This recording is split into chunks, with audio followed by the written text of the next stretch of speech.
साल 2022 की दूसरी छमाही बाजार के लिए पहली तिमाही की तुलना में ज्यादा अच्छी रहेगी।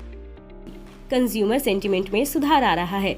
मॉनसून अभी तक अच्छा चल रहा है। महंगाई में भी अब गिरावट देखने को मिल रही है।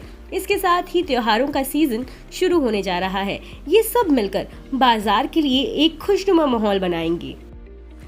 ये बातें राइट रिसर्च की सोनम श्रीवास्तव ने मनी कंट्रोल के साथ हुई बातचीत में कही हैं।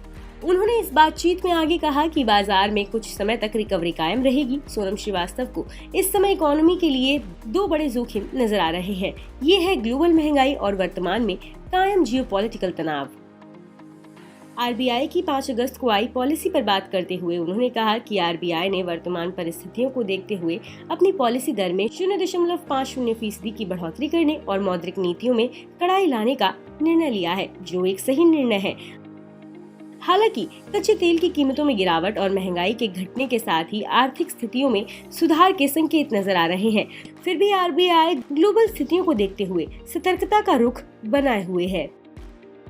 आरबीआई अमेरिका और भारत के बीच ब्याज दरों के अंतर को भरने की कोशिश कर रहा है।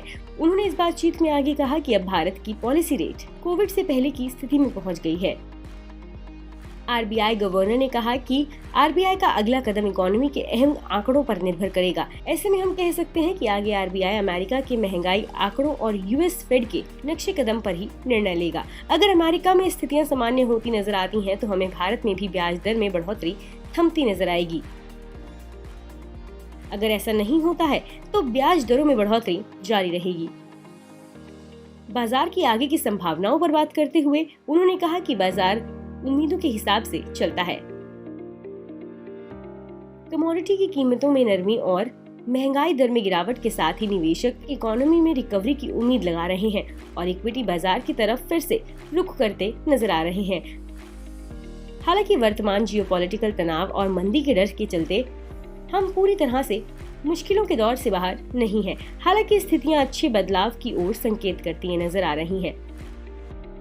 उन्होंने आगे कहा कि भारतीय बाजार अपने 52 वीक लो से रिकवरी करते हुए नजर आ रहे हैं। उम्मीद है कि ये रिकवरी अभी और दिन तक कायम रहेगी। ऑटो सेक्टर में अब तक आई जोरदार तेजी और आगे की संभावनाओं पर सोनम श्रीवास्तव ने कहा कि अब तक ऑटो सेक्टर में काफी अच्छी तेजी आ चुकी है।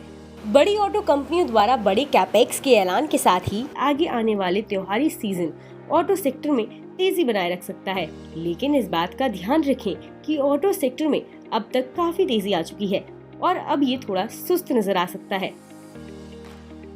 साथ ही उन्होंने ये भी कहा कि ऑटो सेक्टर को लेकर उनका रुझान पॉजिटिव बना हुआ है। बता दें कि मनी कंट्रोल पर दिए गए विचार एक्सपर्ट्स के अपने निजी विचार होते हैं। वेबसाइट या मैनेजमेंट इसके लिए उत्तरदायी नहीं है। यूजर्स को मनी कंट्रोल की सलाह है कि कोई भी निवेश निर्णय लेने से पहले सर्टिफाइड एक्सपर्ट की सलाह लें।